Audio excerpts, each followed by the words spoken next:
At Vinton County National Bank, we believe in supporting the areas where we live and work.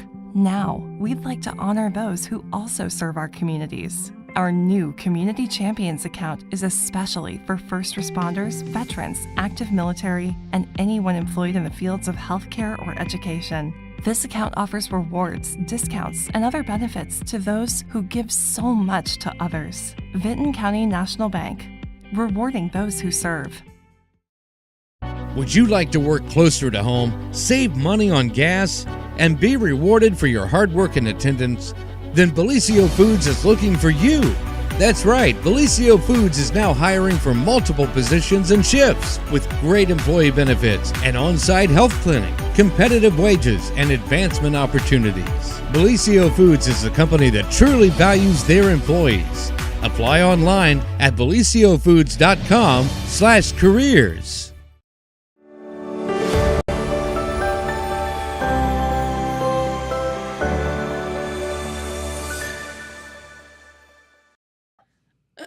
Good morning, everyone, and welcome to the morning show right here on Main Street TV, where Pete and I are here, and we're super duper excited to bring you news on this beginning of your work week Monday. Pete, it looks like your people called my people. Oh, we how match. about that? Look at that. Yeah, well, you got the memo. I got the memo, and we both didn't forget It's about that it. ESPN we have. It must be. Yeah. It must be. We talk to each other mentally Right. in the morning. It doesn't mean that we're having a blue day, but we're in blue.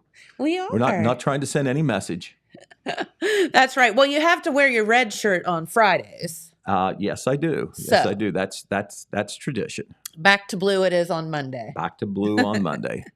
Well, very good. So you and I were talking off the air, and there is your stack's pretty big over there, Pete, and I know that we have quite a lot of things to talk about. Correct.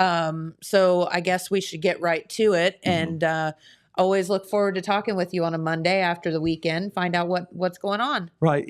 As usual, a mixed bag, some good things and some bad things, and probably some things I haven't been able to figure out yet or no. That's the way it works. Hey, if you got a news tip, give me a call. We'll add it to the stack. That's exactly right. We want to be able to provide you all the information we can in the newspaper and on the radio. And, there isn't a little bird that just tells us things. We got to hear it somewhere. We cover a lot, but, we've always got to find out the first time on anything to be able to report on it. Hi, Miss Barbara Summers. We love you. Okay. Well, yeah. Good morning, Barbara. Good morning, Barbara. It's always good to hear from her. Yes. One of the very top newspaper people I have ever worked with. Absolutely. And that's just one component of Barbara Summers. Her, yes, obviously. absolutely. Fascinating lady. So glad that she is doing fairly well and that we hear from her from time to time. All right. Well, the big story, it kind of broke at the end of last week. Earlier last week, the Board of Elections met and they reviewed candidate petitions for the upcoming general election.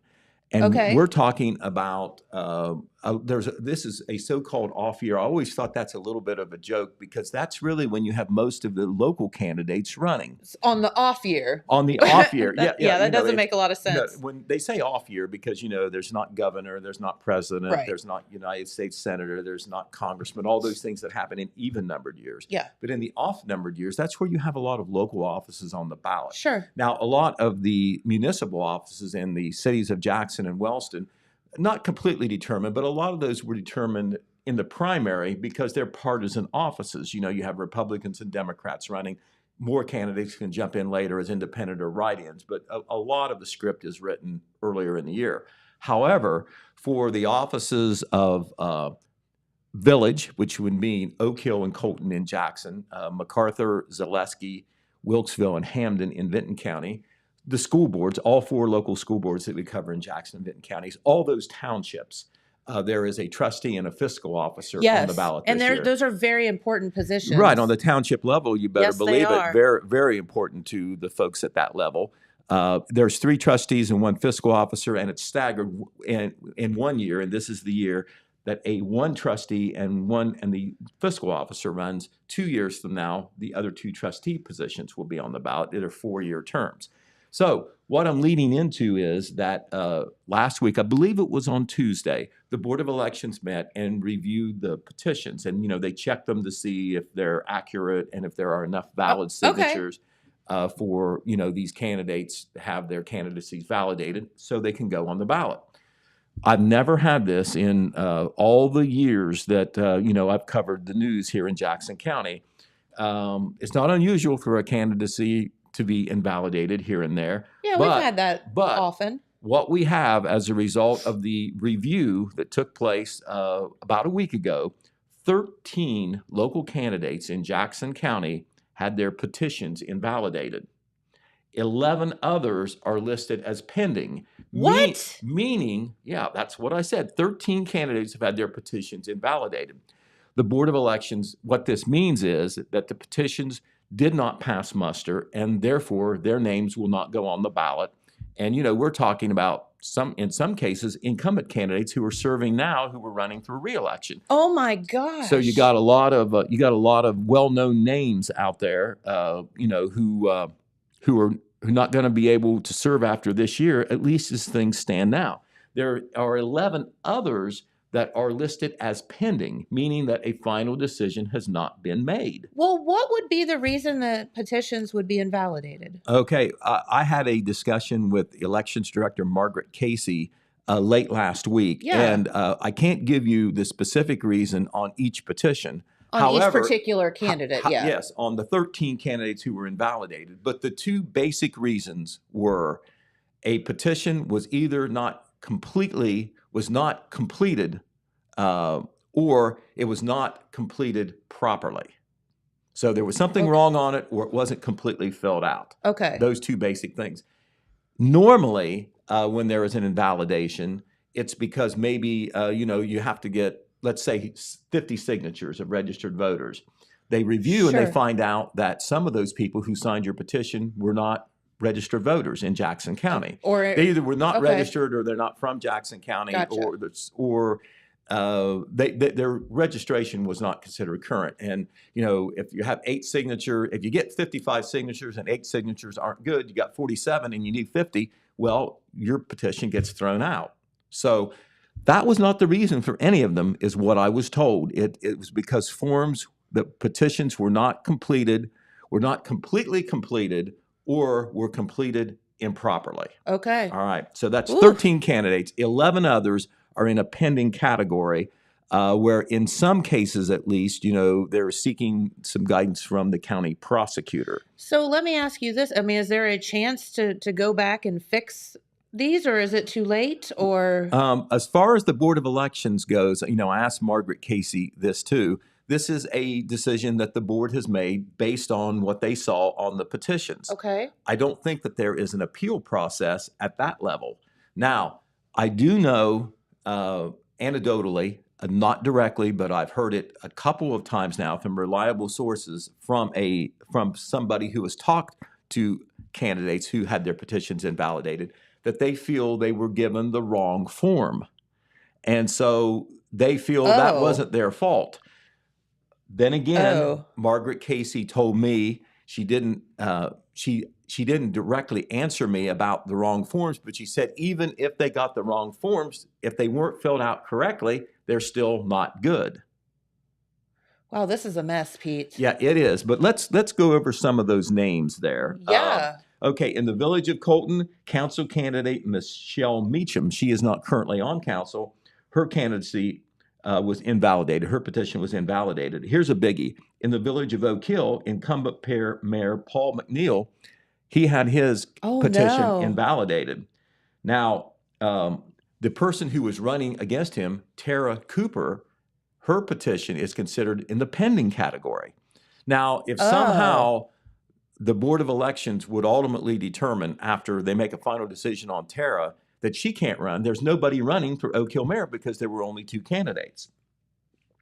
Also, in Bloomfield Township, incumbent trustee Richard E. Irwin Jr.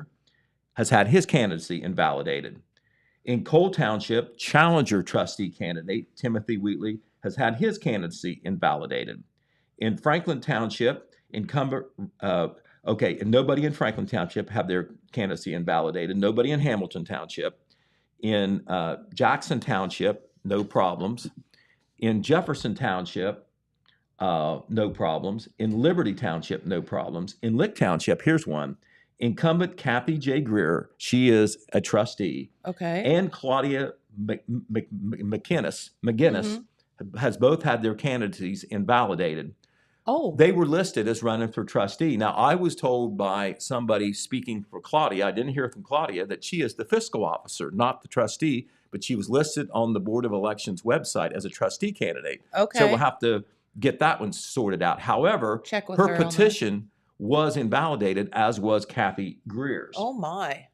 All right, in Madison Township, we've talked to Chris Walls before Sure. here on the show of Lots, Festival of yeah. Flags. He is an incumbent trustee in Madison Township. His candidacy, his petition was invalidated. In Scioto Township, Judy Kiefer was running for, or wanted to run for fiscal officer. She is a challenger. Lisa Warren's, the current fiscal officer, is not running for Okay. re-election. So Judy was the only candidate. Her petition was among those that was invalidated. This sounds weird. Brian Durham is one of 3 candidates for Scioto Township trustee. He is not currently a trustee. He had his petition invalidated. Washington Township, Alicia Atkins, who is a challenger for a trustee position, her candidacy was invalidated. Okay, on Jackson City School Board, here's one of the headlines for sure. There are 3 seats that are on the ballot in the November 7th general election for full 4-year terms. Okay. The people that hold those positions right now are Brian Moore, Dr. Brian Morris, and Pat McDonald. Okay. Okay, Dr. Morris is not running for re-election. Okay. Brian Moore had his candidacy, his petition validated. However, Patrick McDonald, who has been the president of the board before, has been on through a couple terms at least. Yep. His candidacy was invalidated. Kim White, who is a challenger for one of those 3 positions, this would be the second time she has run, her candidacy was invalidated. Butch Cooper, Bill Butch Cooper is his name as far as the petition goes. We know him as Butch Cooper. Yeah. He is currently on the school board holding the unexpired, he was appointed for the unexpired term when Bob Kite stepped down for health reasons. Right. So Butch actually had 2 more years on the term. Well, he decided to jump in and run for one of these full 4-year terms. He vacated his seat to run for one of the seats that are 4-year term, and he's not having to run against Dr. Morris, who's already on there, so that probably influenced him. Well, his candidacy was invalidated. So he actually had 2 more years with his current seat, but he decided to run for a different seat. Oh, my gosh. And his candidacy was invalidated. So that brings us to the seat that Butch Cooper is vacating, all right? That is on the ballot, too, for the unexpired term, which is for the next 2 years. Okay. There are 2 candidates who filed petitions. One of them is Michael Perkins, who ran one other time for school board. His candidacy was validated. Okay. Another candidate jumped in there for that seat, Kyle Hickey. Mm-hmm. He is current Jackson assistant fire chief and works at Geiger Brothers, well known in Jackson. Sure. His candidacy, his petition is in the pending category. Oh, so my. if his candidacy is invalidated, Michael Perkins looks like he's in. Oak Hill Union Local School Board, there is no problem. On the Wellston City School Board, the candidacy of Adam Massey, he is one of 3 candidates for 2 positions. His candidacy is in the pending category right now. All right, and on the city offices side, this came into play. Even though, we had the Republican-Democrat thing in the primary, you can still run as an independent or as a write-in candidate, and some of those petitions had to be reviewed as well. And right now, the independent candidacy of Wellston 3rd Ward Councilman Frederick Doobie was invalidated. So he's not going to be able to run. Also, at-large Councilman Roby Browning, he's been a councilman for a while in Wellston. He's in the pending category. The write-in candidacy of Hunter Skaggs for 2nd Ward Council, he's in the pending category. Also, nothing else in the city of Wellston, nothing else in the city of Jackson. Now, this begs the question.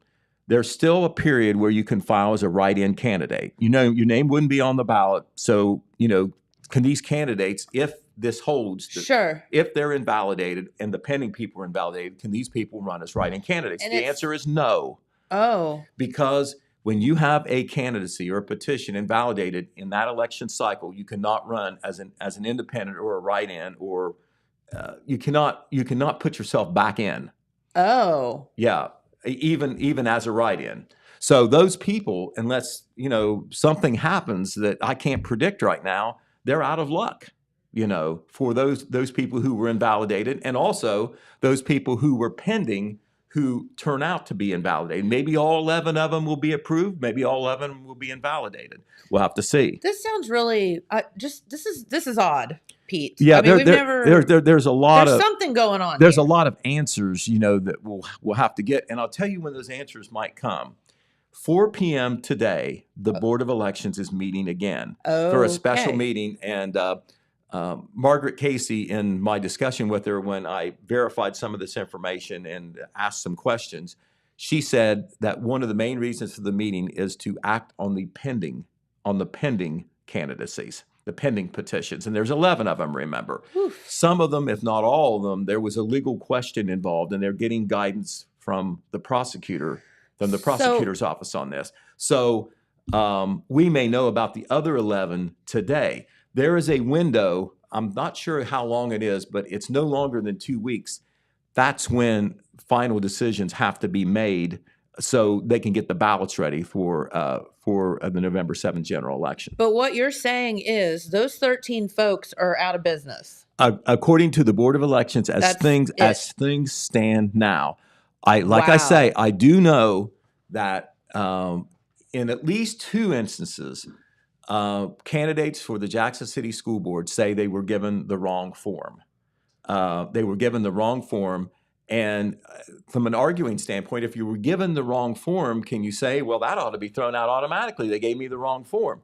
On the other hand, the elections office, the elections board is saying you still didn't fill it out right. It may, the top may have said something it shouldn't have said, but you still didn't fill out your form right, or you didn't complete it. Oh boy. So what a mess. I'm telling you what I know, Oof. and there's a lot that I don't know. But I will be at that 4 p.m. meeting, and we will certainly follow up on it. But like I say, unprecedented. I'd say so. Right. And, hopefully more information will come out. We don't know the nature of the questions on the pending people. But as I said, on the petitions that were invalidated, the 13s that are a matter of record, they were placed on the Board of Elections website even for the public to see. The reasons were the petition forms were not completely completed, or they were completed improperly. That was the word that was used. Okay. All right. There's a big story out of Vinton County that kind of has to do with the political process as well. We have a new prosecuting attorney in Vinton County. And that's a cue for Dylan over there to get up the picture for William Bill Archer. And there he is right there. Now, we haven't heard a whole lot about Bill Archer because he's been a little bit behind the scenes, unless you're involved in the criminal justice process in Vinton County, because he's been the assistant. But he has been the assistant under Jim Payne, the former prosecutor, for 10 years. Oh, my. So he's got some experience. I talked to him on the phone yesterday. He has been an assistant. He is a native of Pickaway County in Circleville. But he has had also assistant prosecuting experience in not only Vinton County for the last 10 years, but also in neighboring Hocking County. For about a year, he was helping down here in Jackson County. He's also worked in Pickaway County and in Highland County, all as an assistant prosecutor. So, in a situation where, it wasn't really planned, the prosecutor moving into the judge's spot, it looks like to me that Vinton County is pretty fortunate to have somebody as experienced as Mr. Archer moving into the prosecutor's position. The appointment officially came last Wednesday by the Vinton County Republican Party's Central Committee. Mr. Payne, who is now the common pleas judge because Jim Sawyer stepped aside, resigned in the middle of his term, and Mr. Payne was picked by the governor to be the new common pleas judge. It was up to the Republican Party's Central Committee to pick the new prosecutor. There were 2 candidates, Mr. Archer was one of them, and he received a unanimous vote from the Okay. committee. Well, that would make sense. So he was sworn into office, and Dylan, if you can get the picture up of the swearing in, he was sworn in, and he is proud of this picture, and we'll be running it in the paper. He was. This was one of the on the second file I gave you, Dylan. He was sworn into office on Friday by former Judge Jeff Simmons. That is Jeff Simmons on the far right. He is the retired Benton County Common Pleas Judge. Mr. Archer is right in the middle of that picture, right in the middle. He is standing there with the other judges that are current in Benton County. From the left, you have County Judge Jeff Griffith. You have the new Common Pleas Court judge and Archer's former boss, Jim Payne, then Mr. Archer. Then you have Jackson County native and the probate juvenile judge in Benton County, Yes. Bob Grillo. And there on the end, of course, the amiable Judge Jeffrey Simmons, who did the swearing in last Friday. But we'll have a story about Mr. Archer taking over as prosecutor. Had a nice phone interview with him.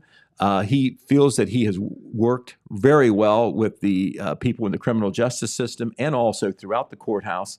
And so in that way, he sees a good transition. He obviously has a lot of prosecutorial experience as well. He's going to, obviously focus on the criminal justice part of it, the law enforcement, but he's also an advisor to the townships. He wants to get on delinquent taxes, also make sure that all the folks are paying the bed tax up in Benton County. This is an issue because they're increasing tourism there, and this is Sure. another source of revenue. Yep. So he talked about all those issues. He has recently moved to Hamden. He's a resident of Hamden. And once again, he is your new Benton County prosecuting attorney. He's going to be very busy. He said right now he needs to hire somebody to replace him as assistant prosecutor. He needs to replace So himself. a lot to do there, but congratulations to William Bill Archer, and we will have a story on him in our Wednesday paper. Good. All right. Do you know what Jeremiah Shaver did every evening this weekend? I have a sneaky suspicion he was following some very beautiful young ladies around, praying that they have crowns. Right. Well, he did a bang-up job for me. It's always a busy weekend, but he covered all three 2024 OHillCo royalty contests. Yes. There was the Little Miss contest on Friday. They're so cute. The Junior Miss on Saturday, and the older girls on Sunday. Now, these girls, it can be confusing. These girls are not going to be the royalty this year. They were picked last year, Yes. and they will end their reign during the festival. So these girls will reign starting at the end of the 2023 festival and will reign through the 2024 festival, but this is when they do it. Yep. So we'll put up those pictures and announce them right now. On the Little Miss side, this was on Friday night. There's the young ladies. All right. We're going to name them. Seated are the three finalists for the 2024 Little Miss OHillCo. That's Lillian Mannering, Amelia Dupree, and Tatum Arthur, left to right seated. Behind them are the 2023 Little Miss OHillCo second attendant, Catherine Mannering, another Little Miss finalist, Molly Dupree, 2023 Miss OHillCo Queens, Sophia Smith, 2024 Miss OHillCo finalist, Riley Kaufman, and 2023 Little Miss OHillCo first attendant, Kennedy Smith. So in this case, I misspoke. There's actually 5 finalists. You have Yes. 3 of them seated and 2 are standing on the back row. There will be another contest during the festival to narrow it down to 3. To 3, yep. And then the winner will be announced and crowned on Saturday night of the Coal Festival, or not Coal Festival, the Ohio Hill Country Festival. Remember, they changed it. I know. It'll be on that Saturday night, right at the close. Yeah. Right at the close after the entertainment. And the same thing, the same process will stand for the Junior Miss level and also for the older girls. Okay, we'll put up the Junior Miss finalists now. This contest was on Saturday night. And in this case, there's the 3 finalists seated in the first row, 3 finalists this time. From the left, Ava Fenwick, Peyton Eby, and Milana McFadden. On the back row, those are 2 of the girls from last year who are actually the queens this year. 2023 Miss OHillCo first attendant, Adalyn Kuhn, and 2003 Junior Miss OHillCo second attendant, Lily Schwartz. So those two young ladies standing will actually reign this year as the junior miss. Can't emphasize that enough. But the 3 seeded, those are the finalists for the junior miss title for 2024. Gotcha. And once again, they will be crowned and announced on Saturday night of the Coal Festival. The Ohio Hill Country Festival on Saturday night, September the 9th. All right, and then Sunday evening, that was the Queen and the first and second attendant, the finalists for them. The Queen and the first and second attendant were not named, just the 3 finalists. Okay. And there are they right there. We're going to announce them. From the left are Mackenzie Collins, Addison Bowman, and Katie Elaine Ross. Mackenzie is the 16-year-old daughter of Stacy Collins. She is a junior at Jackson High School. Addison is the 14-year-old daughter of Rochelle Bowman and Brian Barney. She is a freshman at Jackson High School. And Katie Elaine Ross is the 14-year-old daughter of Brian and Amanda Ross. She is a freshman at Wellston High School. Remember, last year, the Ohio Hill Country Festival Committee opened the contest up to other girls in both Jackson and Vinton County. So that's why, in this case, there's a couple of Jackson High School girls that are there. And of course, the Jackson Apple Festival has always done that countywide. Sure. But the Ohio Hill Country Festival expanding a little bit, to get more interest in the festival, more participation. Yeah. And they did. That's awesome. All right. And the girls standing in the back, you have this year's second attendant, Caitlin Bright, and this year's first attendant, Kylan Bowman. And so once again, the girls seated will be the finalists for the 2024 Ohio Hill Country Festival Queen. And along with the Little Miss and Junior Miss 2024 finalists, the Queen and first and second attendants will all be announced that Saturday night. So we thank Jeremiah for covering that. Of course, we'll have those pictures and those stories in Wednesday's paper. Yeah. Knock on wood. I believe it will. I believe it will happen. All right. Some other things to tell you about. We've got a story from the criminal justice front. Do you remember several weeks ago, Jennifer, when they stole the truck? A gentleman stole the truck in Greene County, was involved in a pursuit that went all the way on US 35. Yeah, through several counties, ended up just outside of Jackson here on US 35 before the guy was caught and captured. His name is Stephen Nykirk. He's age 44 of Cedarville. The way it worked out, because I always steal a semi and try to back it up down the highway. The Ross County Sheriff's Office investigated this, but Jeremiah Shaver did a great job tracking down the information. Sometimes it's not so easy to get it when it's in another county, but he found it. Anyway, if you want to know how that's unfolded, he initially appeared for an arraignment in the Chillicothe Municipal Court recently. He is charged with a third-degree felony of failure to comply with the order or signal of a police officer. That means you ran from him. Yep. All right. And also a fourth-degree felony of receiving stolen property and a second-degree misdemeanor of resisting arrest. The receiving stolen property charge, of course, relates to the stolen truck. Well, that's weird. That's the lesser of all the charges. Right. Well, it can be that's so strange. It can be a different degree felony. In this case, it is a fourth-degree felony.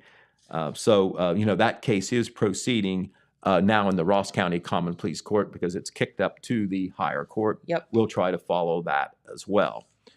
All right. We also want to tell you about a couple of stories out of Vinton County. A lot of folks in Vinton County are paying attention to the big paving project on US Route 50. Okay. US Route 50 is the big thoroughfare through Vinton County, east and west. Goes through the entire county, and a good amount of that road is being paved this summer.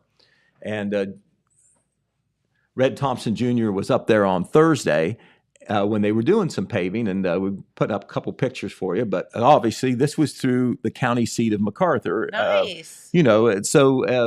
On a school day, so it disrupted the traffic a little bit. I can see that. The road has always mostly stayed open, but there's restricted traffic, one lane, and so forth. And they were working in McArthur last Thursday, including on that busy west side where the two schools are, the high school and the middle school, and where there's some new commercial development. But that project is covering 18 miles in Vinton County, all the way from Allensville on the west side, which is not quite to the Ross County line, to east of McArthur at Prattsville, which is just before you would turn like to go to Lake Hope and Zaleski and like that. So it's a good part of Vinton County on US Route 50. According to the Ohio Department of Transportation District 10, they have named an actual date that the project will be done, and that is October the 12th. Ooh, So can't come soon enough, I'm sure, for those folks. And a segment of that project is the new crosswalk in front of Vinton County High School, which I think it's mostly done. The last time we checked, they had not activated the signals there. They may have done that since I knew, but as of the beginning of last week, they still have not activated the signals. But when they do, and if they have, it's going to make it much safer for students and others abide by the crosswalk crossing across that highway, because it's going to be a walk and don't walk thing where, you know, there's signals for the pedestrians. Yes. And of course, you know, that will affect the signals for the motorists on the highway too, to let folks cross the highway there. If the lights are flashing, you got to stop. Right, exactly. Okay, also in the village of McArthur, kind of on the transportation side too. This was a story that came out of the last meeting of McArthur Village Council where Red Thompson Jr. Was. And they are looking at what they call safe communities project that will make walking and sidewalks safer in the village of McArthur. And they did an assessment, and they got that assessment back, and that will be a guide on what to apply for grant-wise. And this kind of shows you what they're thinking of. The village council and the mayor and whatever, they discussed it. They feel that one of the major needs is to have a sidewalk on the east side of State Route 93. That's also Market Street. They're just north of the downtown area. There are some stores there, including a couple dollar stores side by side, Family Dollar and Dollar General. And not too far from there is an apartment complex called the McArthur Manor Apartments. Okay. But the folks that live in that apartment often walk to those stores that makes sense. and other places along that highway, and there's no sidewalk. Now you can walk along the grass, but sometimes it may be wet or whatever. Yeah, so for sure. They think that one of the best projects they could apply for is to build a sidewalk along the east side of 93 in that part of town. So we will see. Makes sense. We'll see what happens on that. All right. I tell you, it's always a big deal when you need to get in to see the doctor locally. It's not, an ER type situation, emergency room situation, but you're not well. You got the flu or whatever. You need to see a doctor. If you've got a doctor, if you've got a physician lined up or a nurse practitioner and you're on the list, that's one thing. But if you're not, sometimes it's hard to get in to see a medical practitioner, and because there's not enough of them and they're awful busy. Yep. Well, King's Daughters in Jackson, King's Daughters Medical Specialties, that's the office down there on State Route 93 at the intersection of 4 Mile Road. They have recently added 2 osteopathic physicians to their staff. This is a big deal. Yeah. And they are Dr. Kenneth Brown and Dr. Rachel Staker. There is Dr. Brown, and there is Dr. Staker. And this was a big deal because I'll just give you a personal angle on this. My wife had a bad cold. It's kind of turned into something more than that, I'm afraid. We didn't have a doctor established because Dr. Ball retired, and we found out you just don't walk in to see somebody without having an established physician. Well, they're both taking new patients, Dr. Brown and Dr. Staker. Oh, great. And my wife was able to get in the same day. And, you don't want to be told to come back next week when you're sick. Especially when you're sick. Not even tomorrow sometimes. Sure. So I'm not pitching for KDMC. I'm just telling you that now there is an open door for new patients. That's and wonderful. I know that is a big deal to some people when they need to see a doctor. Yes. So that's at King's Daughters Medical Specialties here in Jackson. Okay, we want to give kudos to the Honeysuckle Salon and the stylist over there in Wellston. Okay. They have done this before, and they did it again.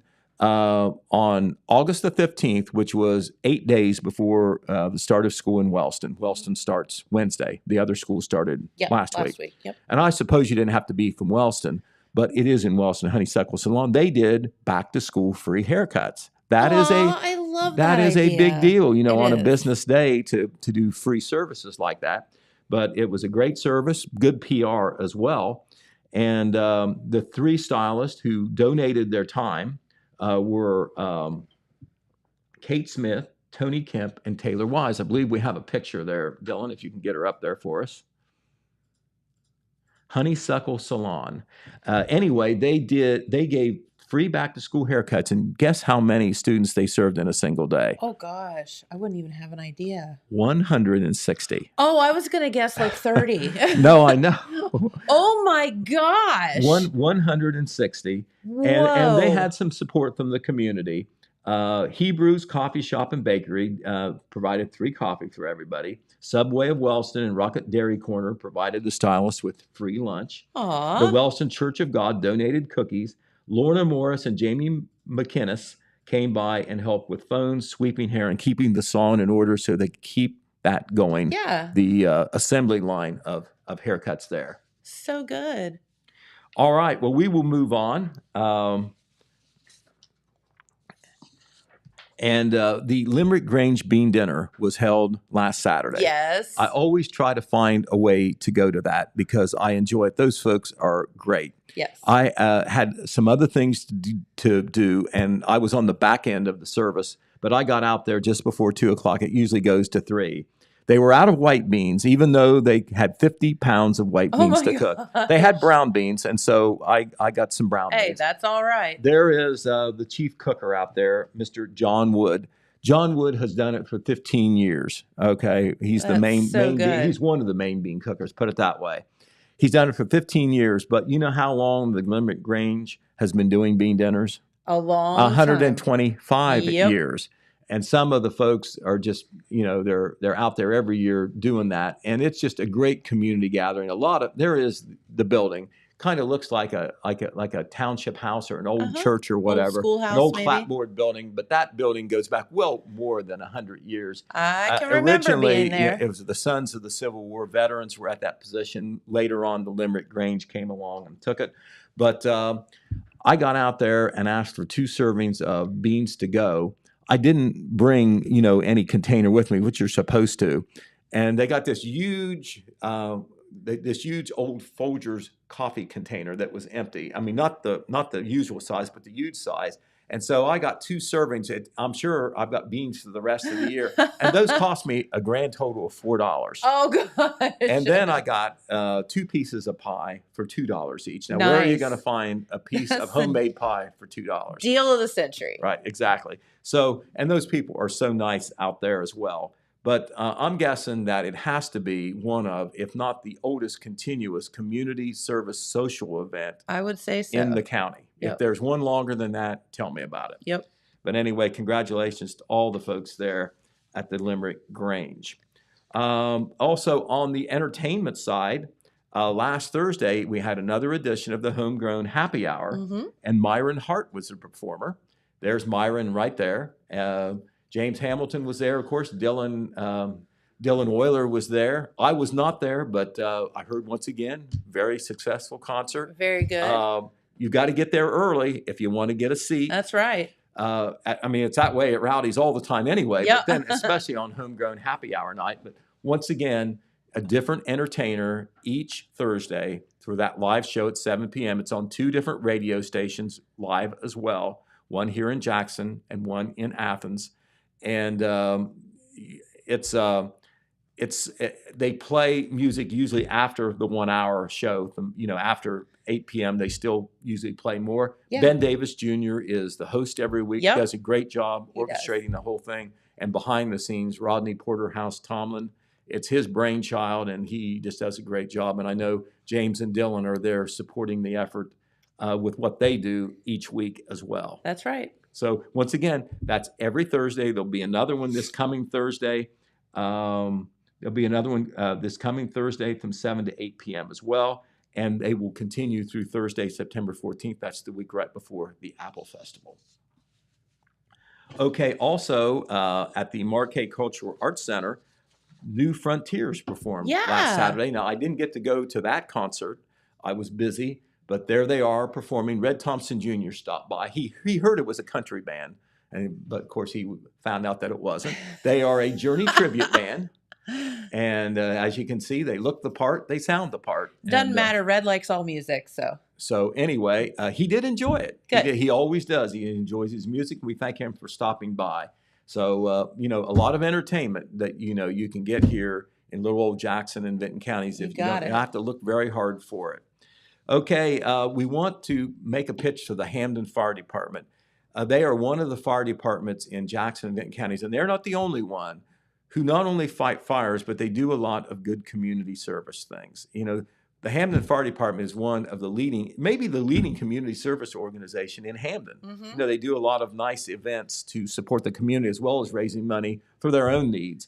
They are going to have a fundraiser this Tuesday evening, and it's going to be over at the Applebee's restaurant in Athens. Okay. This is the Applebee's in Athens. Athens, not Chillicothe. Right, at 547 East State Street. And if you eat over at Applebee's from 4 p.m. to 8 p.m., on tomorrow evening, half of the proceeds, not 10%, wow. not 20%, not 25%, half the proceeds will go to the Hamden Fire Department. Dang. So, that is a big commitment there. You can even, if you haven't been to Applebee's for a while and you figure, that's a good reason to go out, the Hamden Volunteer Fire Department has put the menu on the Facebook page. Now, you can't just order anything you want, but there is a list of things that is on that half price list. Okay. Great. Well, it's not the half price list, but half the money will go yeah. to the Hamden Volunteer Fire Department. All right. Last Friday night was football Friday night.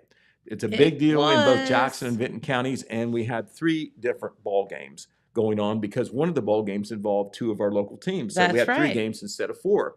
So we're going to tell you about the results if you haven't heard. Maybe Dylan will put up some pictures for us too as well. The Wellston Golden Rockets. They did not win a game all last year. They didn't win very many games the year before. Well, guess what? They won their opener. They beat the Oaks in a close game over at C.H. Jones Field by a score of 12-9. That is Josh Clarkson. Does he look happy after scoring a touchdown? I think so. That's a James Hamilton picture. We're always glad to get his photos when he's able to go to a ball game. Good job, James. But he was very happy. Wellston actually had the best of the game, but it turned out to be pretty close. It went down to almost the wire, obviously, in a 12-9 game. But Chris Graham is the new coach at Wellston, and it was a big lift for him, the staff, and the kids, and the whole community to win that football game. So they had a rough go of it last year. Congratulations to them. Johnny Scott, who is the quarterback for Wellston, I know he slept well on Friday night because he ran the ball 27 times for 192 yards. What? So he was the star for Wellston. For Oak Hill, Garrett McInnes kicked a 29-yard field goal to get him on the board and keep the game close.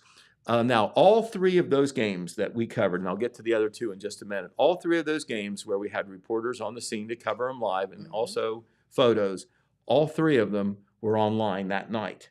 On our website. Good. So to everybody who had a hand in that, and it was more than one, of course, sports editor Todd Compston, the coordinator of all that, you can check and get those game reports right now. Of course, we'll have them in our print edition as well on Wednesday. You can expect a lot in our sports sections now that school has started and the teams are playing. All right, at Alumni Stadium in Jackson, the Iron Men defeated Logan 22-0. It was a little tougher this year than in past years against Logan. That is number 77 is Blaine Hale, and Blaine Hale happens to be the son of our own J.J. We know Hale. that kid. That was a big tackle in that game. Logan had trouble getting their offense going. The quarterback had a chance to maybe make a big play here, but Blaine got a hold of his knee and was able to trip him up, and he didn't get a first down. Jackson got the ball back, and Logan's threat was averted. Very good. Cade Wolford, who comes into this year as a Division I prospect of the Iron Men at running back, he had an 88-yard punt return for a touchdown. Oh, nice. So he played a big role in the game. That is Cade running the ball from scrimmage in that game. Jackson had 3 different runners contribute in that game. They were mainly on the ground, Jackson was. Sophomore quarterback Bodie Wolford is Cade's younger brother. He is the first-year quarterback Okay. of the team. But the defense did a great job, held Logan scoreless. And Ethan Crabtree, who was the senior place kicker, he was our broadcast team star of the game. And you know what he Aw. did? Kicked a 46-yard field goal. Oh my goodness, he's back. He also kicked a 37-yard field goal. Those are good distances for a high school Yeah. for a high school kicker. The 46-yarder, unfortunately, Jackson High School does not have a long-standing record book for football. Yeah. That is unfortunate, but they don't. The 46-yarder, though, may be a record because there wasn't a lot of field goal kicking back in the old days. No. And I've been around for about 50 years. And you don't remember in the that, modern, huh? I don't remember a 46-yarder, maybe in the 40s. So it's the old, we said this on the air and I'll say it on TV now. We'll say it's a record. And if somebody knows it isn't, you tell us. Yeah, you let us know. I think Mr. Ethan's going to be here on the program tomorrow. Right. I think talking about his public service, his community Yes. service project, which is pretty neat too. We won't steal his thunder, but he'll be here tomorrow. Love that. But that's not all he did. He also kicked, an extra point, and he punted. He's the punter this year. He had 3 punts for a very good average, and the shortest punt, 34 yards, we can forgive him because it was on the Jackson side of the field, and so he wanted to get it inside the 20-yard line to put Logan in a bad spot. It bounced right before the goal line and bounced back on the 5-yard line, and that's where Logan had to start. Oh, nice. And one of the reasons Logan wasn't able to score is because of the kicking game, both punting and place kicking. Logan had to go on the long field. Yeah. And it's harder to go 80 yards than it is to go 50, say. Yeah, we play that field position game. And as a place kicker, when you kick off, he kicked 3 out of 4 of his kickoffs into the end zone. Wow. That doesn't happen all that often. In high school, it happens, but not often. Not often. And he did it 3 out of 4 times. Way to so go, he had buddy. a great opener in his senior year. Number 4, Ethan Crabtree. And that's great, as he had to sit out all last year due to injury. Right. He did a non-football injury, and he did all of the things he had to do to be able to come back from a rehab standpoint. Yes, he did. And then worked on his kicking. He was able to work on his kicking a good part of the time because it was non-contact. Sure. So he didn't let it deter him. He kept on working on it. And I got to think that he's got a chance to play at the next level. Don't want to jinx him, but I believe he's got the stuff. I think so. All right. The other game was actually probably the most competitive game of the 3. It was up at Vinton County. They have always played close games. It seems like Unioto always gets the best of Vinton County, and they did it again. Oh, dang it. 21-20 in a game. Oh, no. In a game up at McArthur. You know what the difference was? They blocked a kick. A point after kick. Simple as that. Or otherwise, it would have been 21-21. Bummer. Now, Vinton County did some good things in that game. Garrett Brown, who is their senior runner, carried the ball 142 yards on 30 carries. Lane Habron, who also runs the ball, 77 yards. He scored 2 touchdowns. However, Vinton County was hurt by the fact that they had 5 turnovers. Oof. 5 interceptions and fumbles where, they couldn't score and they gave Unioto the ball. So Unioto's got a good team, but you can't give a good team that kind of opportunities. And so the Shermans were also able to connect on 2 long touchdown passes. So they burned Vinton County on some big plays where they scored, on long plays easily. You don't want to do that. So Coach T.J. Carper is still very enthusiastic, the fans are, about this year for the Vikings, because he is really building that program very well. They made the playoffs 2 years in a row. They want to take the next step and contend for the TVC Ohio title and maybe not only make the playoffs, but maybe win a playoff game and go a little bit farther in there. I know that they have an outstanding team. This was a bump in the road, but they'll be back at it this next Friday. The games that we got going on next Friday, by the way, and they're all on the radio. Every game will be on the radio, live, and that includes the playoff games postseason. Oak Hill will be at Piketon, Vinton County will be at Circleville, and Wellston will be at Fairland. And on Saturday night, this is a biggie, Jackson will play the perennial power in Southeastern Ohio, the Ironton Fighting Tigers. Oof. It will be part of what they call the Ironton Tiger Classic. There are going to be 3 games on Saturday there at Tank Stadium, historic Tank Stadium, and the nightcap will be Jackson versus Ironton. Kickoff will not be until 8 o'clock. Jackson has lost to Ironton 2 years in a row and about as close I as know. you can. They're just like including, heartbreaker games. including a kickoff return on the last play of the game to lose down there 2 years ago. It's horrible. But anyway, that'll be a big game in the area, maybe the marquee game in all of southeastern Ohio. And that's on Saturday night, not on Friday night. Okay, we're going to go back to Wellston now because there were some special things going on there. Coach Jeff Hendershot, or Athletic Director Jeff Hendershot, always sets up some special things at Wellston on the opener. It used to always be Jackson-Wellston. Now it's OHillCo-Wellston. I think that'll be a rivalry that goes on for a while. Mm-hmm. But they did the Hall of Fame induction at Wellston last Friday night. And here are the Hall of Fame inductees. They are in the middle there. You have there on the left. You've got the three inductees are Jalen Prater, you've got Jake Walburn, and you've got Amber Lambert. That is Mr. Prater second from the left, Jake Walburn next from the left, and then you've got Amber Lambert. Flanking them are Terry Gill, the board president, on the far right, and athletic director Jeff Hendershot on the far left. Nice. But of course, they had great athletic careers, all of them. Jalen Prater ended up playing. He played football, basketball, and track. He ended up playing at Northwestern as a starter for 2 years. Yep. Amber Lambert was a great softball player and volleyball player. And Jake Walburn did about everything when he played at Wellston High School: football, baseball, and basketball. And so big night at Wellston High School. And they had another thing that caused a little bit of a stir, and we've got a good picture of that if Dylan can put it up. Scott Adams, well-known skydiver, was there to do his thing pregame. There he is. What? There he is landing there right in the middle of the field in pregame. They've done that before, and they did it again. That is insane. And Scott has been doing this for a while, and apparently, he's got a little age on him, but he doesn't mind doing it. Every time you jump out of that plane, nothing's for sure now. Nothing's for sure. That's bad. But that was quite a spectacle, I'm sure. That is so cool. Before the game. So big night at Wellston, and they capped it off with a win. So very good. It was very, very nice. We didn't say too much about it last week. I should have, but in last Saturday's paper, we had a complete section on fall sports preview. Not football, but fall sports.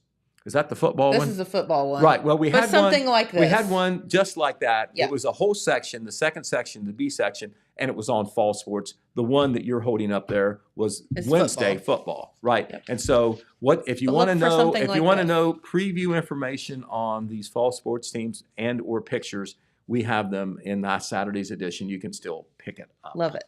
All right. A couple of other things coming up that we want to talk about. Do not forget that this Tuesday, they're going to have that American Legion Legacy Run. Yes. All those motorcycles will be coming into Wellston.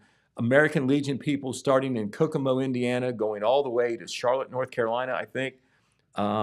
They're going to stop in Wellston at the American Legion post on Tuesday. Sounds like a lunch stop, 11:30 to 1, but they'll be coming down Pennsylvania Avenue.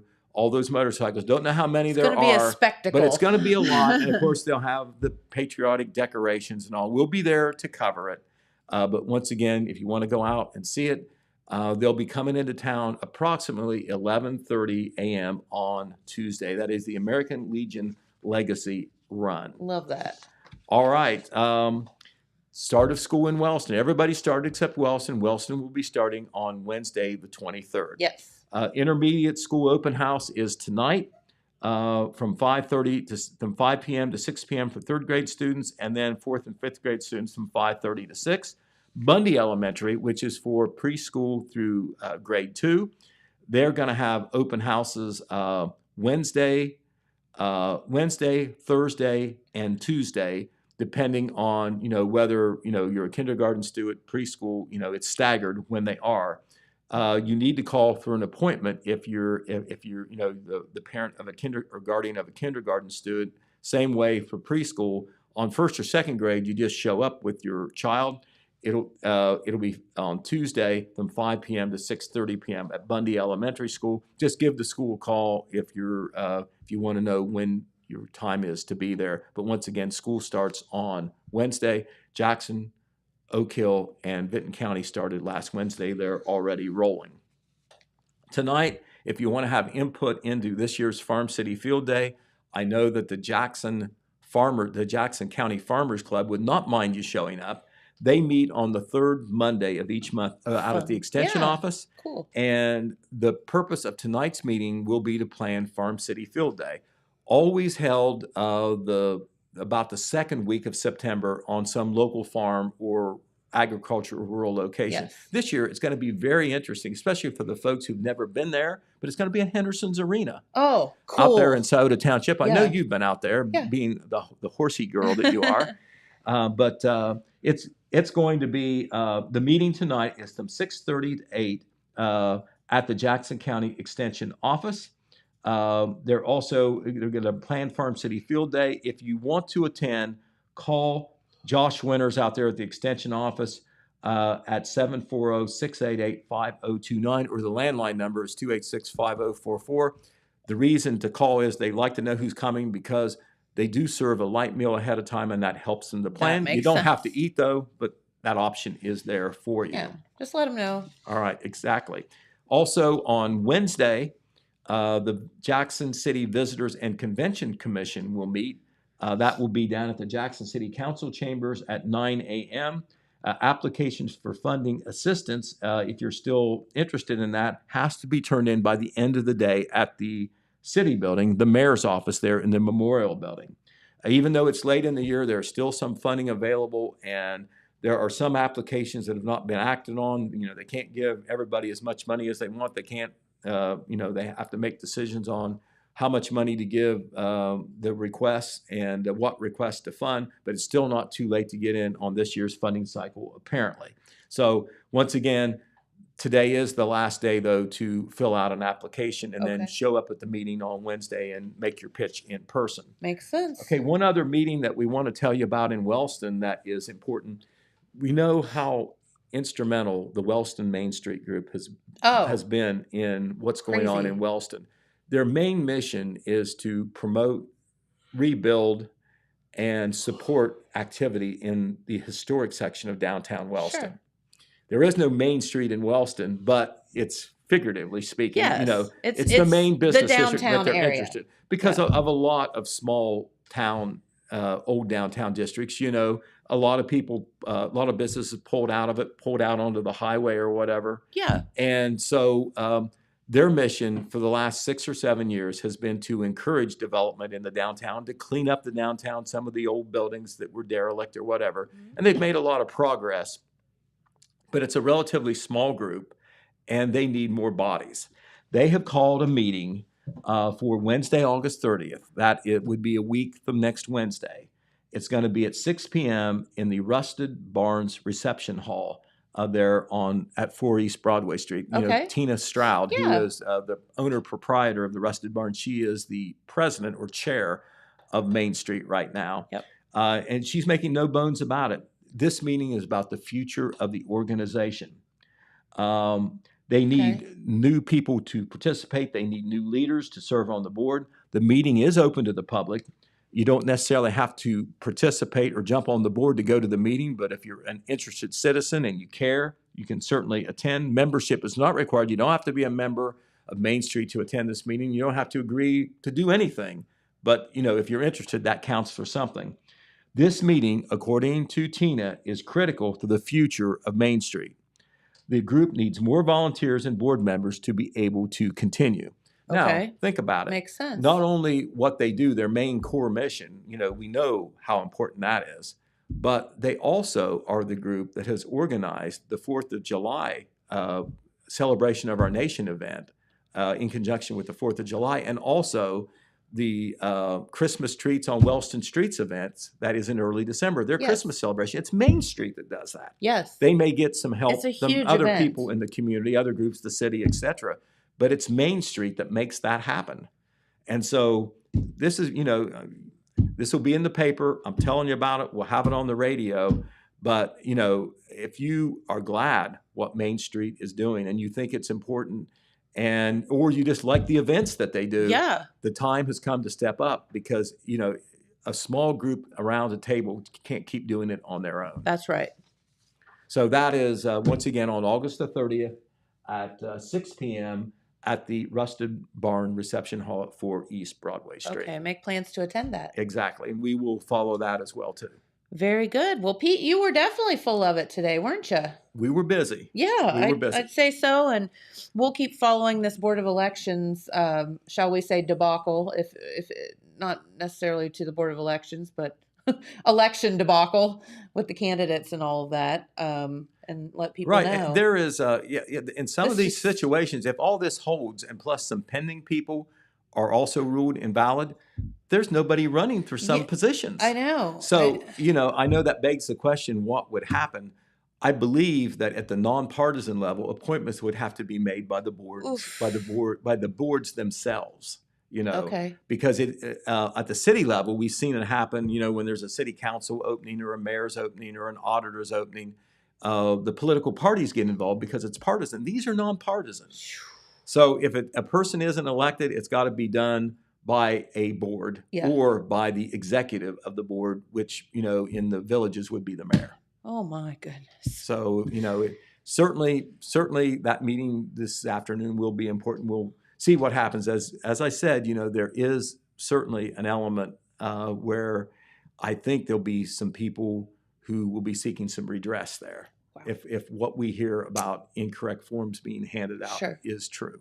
Okay. Well, we'll keep that updated. All right. Well, very good.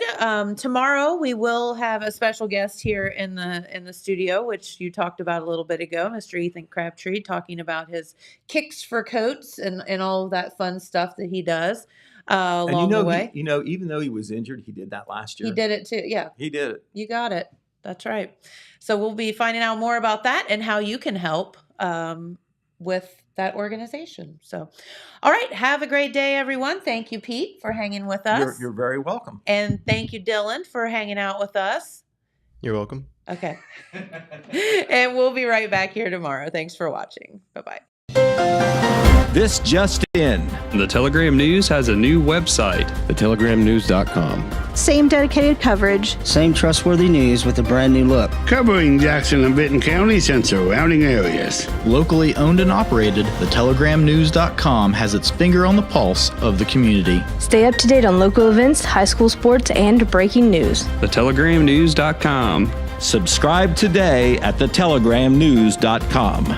Check it out.